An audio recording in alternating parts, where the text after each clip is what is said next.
from 517 naira thereabouts to about 600, 700, depends on your location in Nigeria. PMS hike price is affecting every sphere of our business. The small and medium scale businesses are not left out, as we are going to x-ray how the impact will be on them, owing to the fact that we have poor power supplies and tariff hike. Power supplies, like I said, it's something they are battling with, and with the hike in PMS price, will they survive this season? It's something that really needs answers. And I have with me in the studio someone that is making name for himself as far as the business world is concerned. We call him the shoemaking directorate himself. Is in person of Deacon Matthew Hirobo. Thank you so much for coming. Good afternoon, DPO of the Airways. Glad to have you join us. Good afternoon, Nigeria. Anyway, you look stunning. I'm seeing you in this outfit for the first time. Thank you. All right, from my extreme left is someone that has done well as far as government administration is concerned. He rose to the highest peak as far as local government is concerned. He rose to the rank of a director in legal service in local government services of Edo State. And of course, he's a farmer and a staunch businessman. Thank you so much for coming, Ogedengbe Esquire. Thank you, Prince. I didn't add that you are a legal practitioner. As a director of legal services, it's implied it covers it. That I'm a legal practitioner. Okay, Ayodeji Ogedengbe Esquire, I would like you to take it up from here. You are a farmer, you are a businessman. The PMS hike, is it affecting you people at all? If I say it's not affecting me, then it means I'm a ghost. I'm not in business world. Yeah, I'm in another world. Okay, so take us through. Yes, you see, it's so unfortunate that we keep on every day talking about fuel. The attention the people and the government places on this fuel, which we have the crude in this country, is rather appalling, because I don't see why Nigeria, as one of the major crude producer of oil, will be in this bad shape. Very, very bad, of course. I have said it times without number, even while I was still in service, even with threats from left and right, that if our government are sincere, if they are not, the majority of our leaders are not corrupt, we will not be in the very ugly trend we are facing now. How can a country with volumes of crude oil and with refineries up to 4 be exporting oil at this stage of our economy? It is very, very bad. And I think the government, even the current government, is not helping matters. Why we agree that the need to remove subsidy in petroleum and other products related thereto are apt. Effects would have been put on ground to cushion the sufferings that will arise thereof. And because of planlessness and cluelessness of our managers of the affairs of this country, they failed to take proactive measures, even after realizing their lapses, what they ought to have done first, even when they have now realized that they've done it. With the hue and cry from the citizens of the country, one will expect that they will go into action. I'm happy now that for the last allocation shared federation account, that they garnered 1.9 or thereabout trillions, and a huge reserve was made, while the release too is encouraging.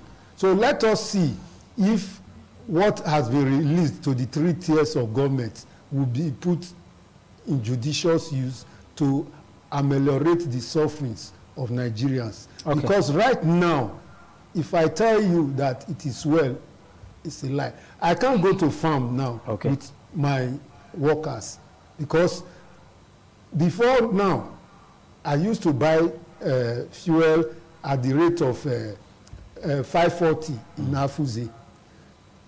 As at yesterday, it has gone to 650 naira. Outside that, the workers are either took to farm and pay 3,000 or 4 or 5, depending on the type of job they are doing for per day. Now, because of the increase of just 3 days ago, yesterday they refused to go at the same rate. I don't know how that now affects them, because I am taking them in my vehicle to the farm to you won't blame them. They have other things they are doing too. They have families, they have dependents. So if they are telling you the 3,000 you are paying us, it's not going to go anywhere again. In a way, I don't think if we should with them for taking such decision. But anyway, we'll come back to you. We'll come back to you. Let's now come to shoemaking directorate. Yes. Now, you do business almost on daily basis. Yes. How are you surviving? First, I thank God for the gift of life, because the Bible says in every situation we should give thanks. But come to the issue that we are facing right now, I would say it's pitiable that you see, you complain your house is having fault in the roof. You want to amend it. You've not gotten your zinc. You've not prepared your workmen, the carpenter to fix it. You just went ahead and removed all the zincs. During rainy season. During rainy season. And here are the rains now, you know, getting, disturbing all your property. That's what we are now. The government should have been able to fix the refinery before talking about removing subsidy and all of that. And even having said that, there is no need, we don't even need their palliative, whether they say they want to share money or fix our refinery and let there be production of the PMS we need. Because by the time you are not able to produce what you are consuming, you are in problem. There will be a balance of payment deficit. And by the time you are not able to pay your debts, you know, in the international market, you will become a dumping ground to other nations. And that is why you see the rise in the price of the dollar, you know, and that is not determining our consumption, what we are consuming and what we are using in the nation, even our raw materials in the industry. You know, like the work we are doing now, the work I'm into, the leather work. We have the crew, we have cattle, we have everything. But the white man will come and buy the raw material, refine over there and resell to us. And we have the raw material. We have the raw material. The government have not seen deem fit to build a refining, a refinery center in Nigeria. The one we have in the north, they are still being operated manually. We need a digital process that will replace all these horrendous process we are seeing. There is no power supply. The other time we are told that Nigeria is the Nigerians, they are the highest in the world of people without electricity. And they were talking about even increasing electricity. Where are we going? You know, what are the inputs that they produce and need? We talk about MSMEs, from the micros to the small and medium enterprise. Micro talking about the sole proprietorship, then partnership, then private limited liability company. How are they able to put their factors of production together? You ask yourself. No power supply, and those unskilled labor and the skilled labor you will employ to work for you, they are complaining that what you give them is not enough to sustain. Where are we going? The government, they just feel undisturbed. They just feel they are not disturbed at all about the system. So these things is what, by the time people like us, you know, have put some things together, you know, you just want to, you know, fly out of the country. So, and the problem will be, who will now remain to fix it? You are going nowhere yet. That is what we are saying. The government should create the enabling environment to keep Nigerians, even though there are Nigerians abroad, they are wanting to come back because there is no place like home. You know, what God has provided for us, giving us the natural resources, the climate, the weather, everything. You know, we need an enabling environment of governance, the leadership that should be put in place to encourage productivity. Because without production, you will not be able to sell to the international community. Let's quickly take a short break now. We'll be back after this time out.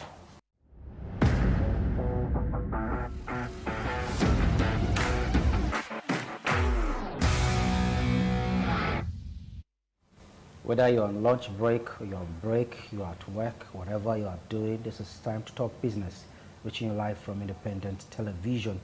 I am Daniel Prezo Sedebame, your host, and of course I told you I have guests in the studio, and we are looking at this together. It's something we all need to put our hands together and ensure we come out of this dilemma affecting us. Now, while we were on that break, my guest and I were just brainstorming and looking at how this thing will have an end. And Gedegbe Square was talking about something, so I'd like you to walk us through it. Are you saying if we take powers now to the states, empower local government, it will stop some of these issues we are going through? Exactly. How?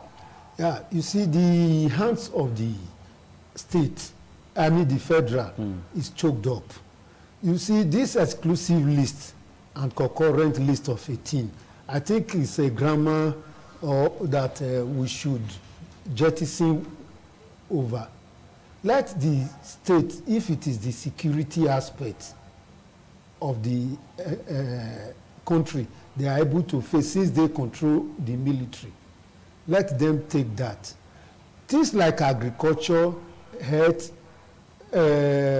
manufacturing, all should go down to the local government, because these resources are deposited in the local government areas, and the manpower too are right in the various local government. We have 774 local governments. Let the state take care of, in fact, it's just like we have the tertiary institution being in concurrent list, where the state and federal handles. But I am saying, why not the federal concentrate on tertiary education, the state takes over the secondary, and the local government over the primary education. I am sorry to say that the level of decadence in the primary schools and secondary schools, in fact even in the university, are a shame on this country. I can remember when I was in service, I had a staff under me who had a master's degree. Wow. To raise a memo, very difficult for her. To even write a page of maybe 5 or 6 sentences correct for a graduate with a master's. And that she was employed with her master's degree. With first degree. She was employed with first degree, but has master's degree. So what I'm trying to say, let's dovetail these minor issues to the local government. They are better off in managing these little affairs than stacking the federal with a lot of responsibility. They are unable to supervise. By the time you take sanitary, which is even the constitutional role of the local government, you allow them to effectively handle it. Waste management and others is the sole responsibility of local government. Primary education is the sole responsibility of the local government. They are supposed to recruit and pay teachers, but they collect money from their allocation, pay the teachers they don't know, they don't have control of. So why will things work? So even primary health care should be under primary health care is under the local government. When I was in Owan East local government in 2000, the late Abdurrahman Momo, may he so rest in peace, under his leadership, one Dr. Aibe, he's still in service, opened the referral in Afuze, which is one of the best referral in Edo State as we speak. They admit, they carry out surgical operation, and they dispense drugs to patients, outpatients, without, at a minimal fee and without hardship. You don't undergo distress you go through when you go to central hospital. You have to line, or maybe you go in the morning before it gets to your turn. Maybe the little ailment that took you there would have escalated. Even some you rush, before you know it, they are gone. So let the federal government shield some of its responsibility that the state and local government can handle, and let them recruit more manpowers in the in this or that year to harness the resources of this country. We have more than enough in this country. God has blessed this country. I say it loud and clear. Nothing will make me step out of the shore of this country. I'd rather die here because there's enough for us to eat, drink, enjoy, even worship and thank God. Okay, we'll come back to you. Now, you are an employer of labor. Are you seeing the possibility of downsizing your staff because of the current hardship? You see, be honest. It is the way to go. If your income is not able to sustain your expenditure, you have to shrink. You have to look inward until you balance yourself. And in business, there's what we call break-even, where your costs, your revenue meets your costs, your average variable cost. If you are not able to mitigate that, you'll be able to pull back. The something is the government should do the needful, because if you go out there, look at the streets, it's like we are in holiday.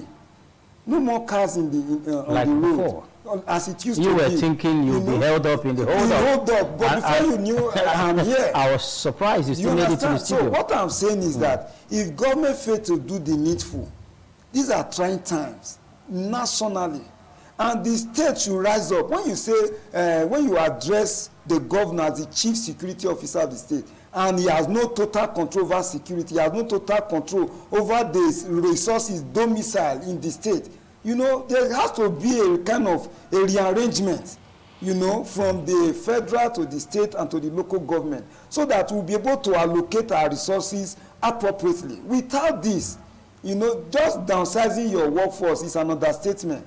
If you will not totally fold up. How many companies have been established over the years and there are no more? People are, flying away, establishing in other states, in other countries, So let us do the needful. Otherwise, a nation in the midst of abundance, a nation in the midst of plenty will be next to nothing. Because economy, currency, transaction is the life wire. When you talk about transaction, even in the international community, nationally and in the local domain, you have to be transacting. When God created man in the beginning, he said he asked man to dress and keep the garden. It's a continuous thing. There was a rich man, a rich fool, he made parable of, who said, I am full, let me eat and be satisfied. That night, the Lord took away. So because even if you have enough, and you say, let me not work again, that's just... This your parable, are you referring to a certain class of people? What I mean is that let's to understand. be rich in Nigeria, whether you are rich or whoever you are, production must be continuous. Okay, now talking about production, Yes. You said that we have everything it takes to worship God, to survive, to enjoy ourselves in the country. Yes. You actually say you're not going anywhere. So I'll be waiting. If you have any tickets that will give you an opportunity to go abroad, I won't. I will just give you my name. We'll replace my name with yours. But that's on a lifetime mode. Since you're not going nowhere, what do you think the government should start doing at this point if we have all the resources? Good. Agriculture is one thing that the government has neglected. And until the government goes back to address agriculture, we will not get out of the woods. Let me use this opportunity to tell you that some of us who are really into farming, we cannot get loan from the bank. Wow. To get a loan from bank, the requirement they ask from you, you cannot meet it. I have, since February, no, even January, wrote my first epistle to the governor on how to revamp agriculture, and specifically I sought assistance. If I tell you till as we speak, my file is still there unattended. Are you sure your papers got to the government office? Acknowledge, I've attended meeting with the chief of staff. I attended meeting with the Ministry of Agriculture. They came to my farm. They inspected my farm in April. As we speak, two farming season is almost. Have you done a follow-up? You did a follow-up? I've been, each time I come to Benin, I follow up. If I'm giving that encouragement, the road to my farm very bad. Not only my farm, I have over 30 hectares of farmland that I'm working on. There are so many around me. The road to that farm is not up to 1 kilometer.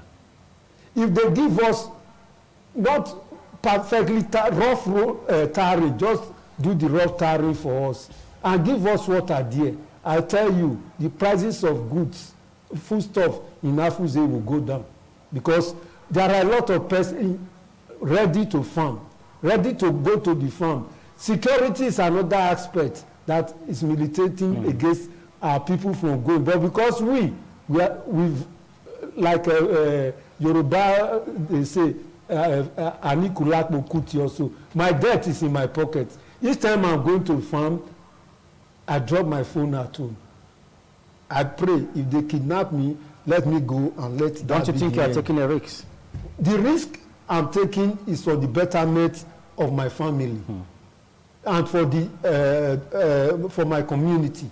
But if everybody stays at home because of fear of kidnappers, who goes to the farm? Okay. So what I'm trying to say, let the government address the issue of agriculture. Encourage people, encourage farmers to get access to liquidity or cash and equipment.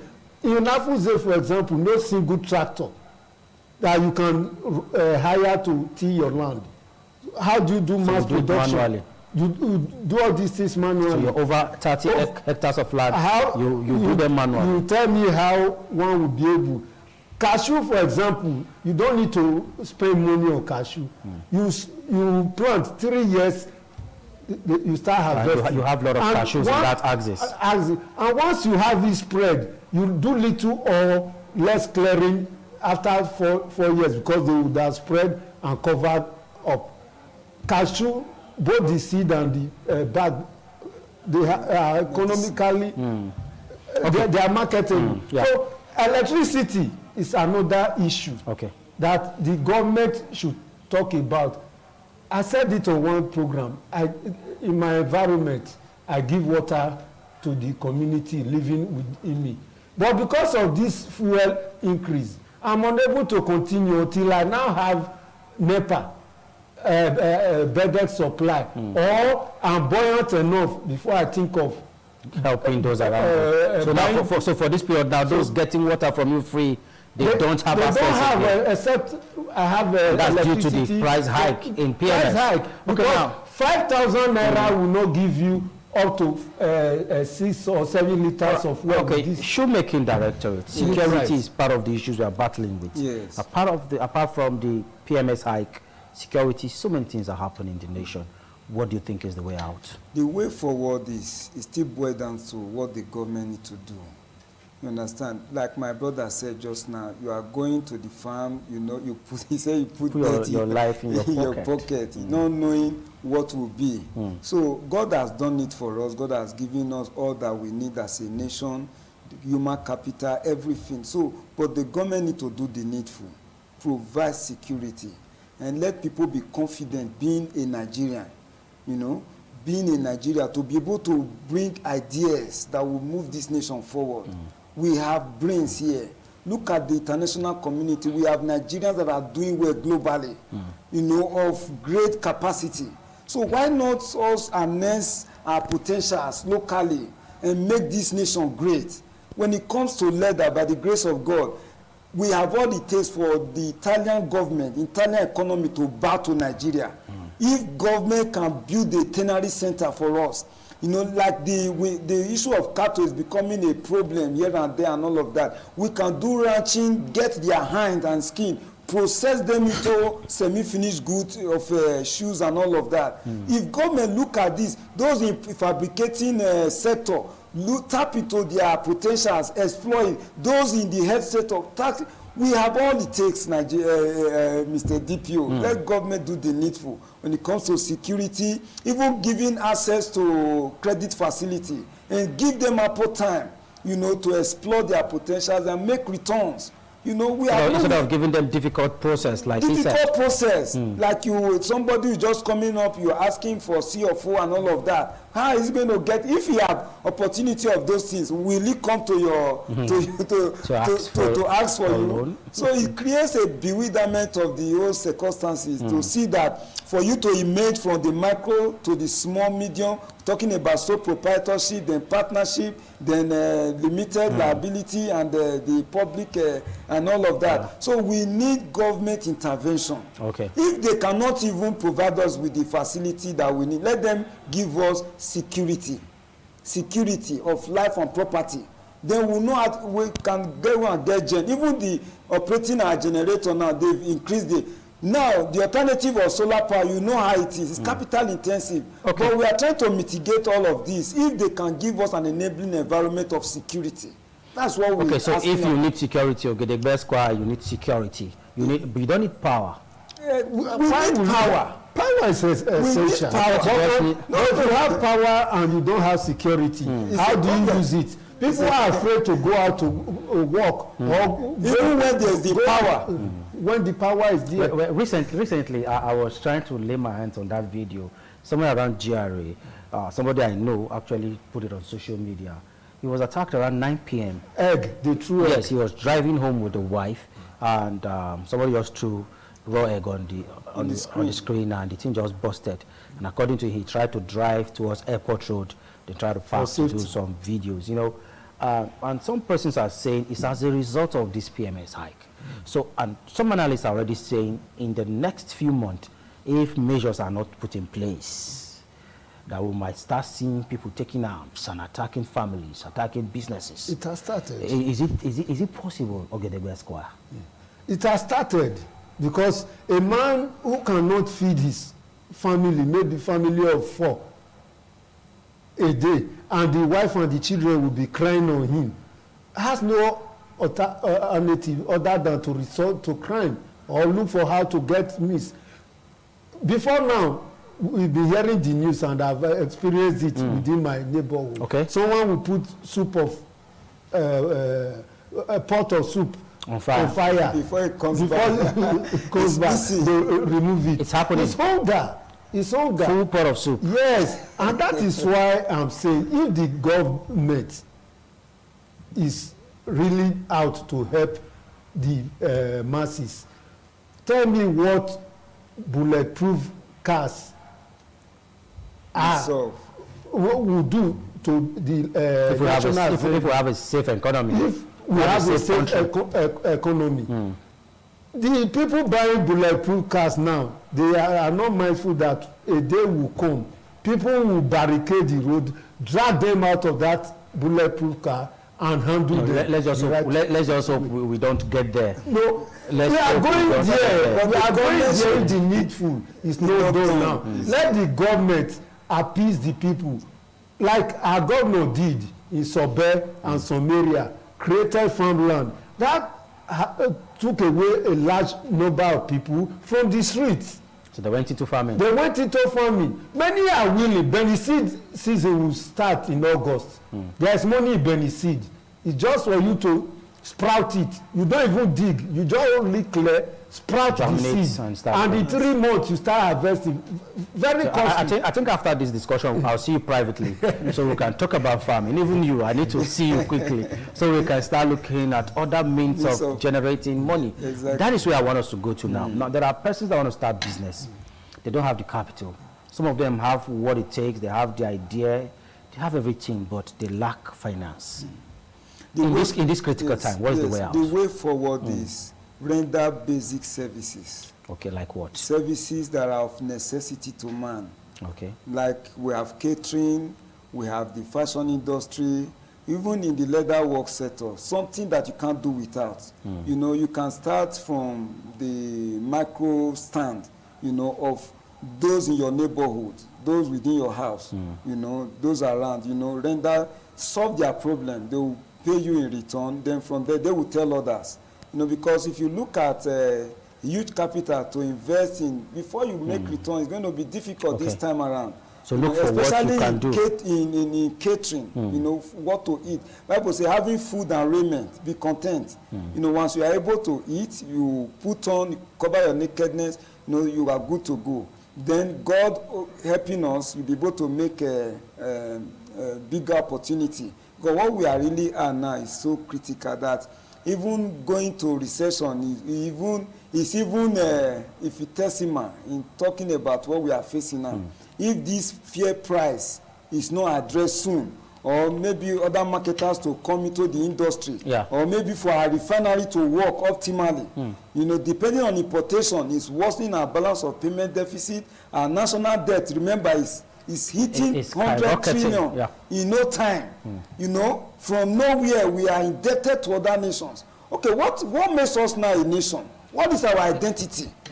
Are the purchasing power of our currency? No, it's not to laugh. No, I'm getting. It's not ridiculous. What we are seeing now. I'm just getting a feedback now that we need to wrap up. Okay. And the conversation is getting started.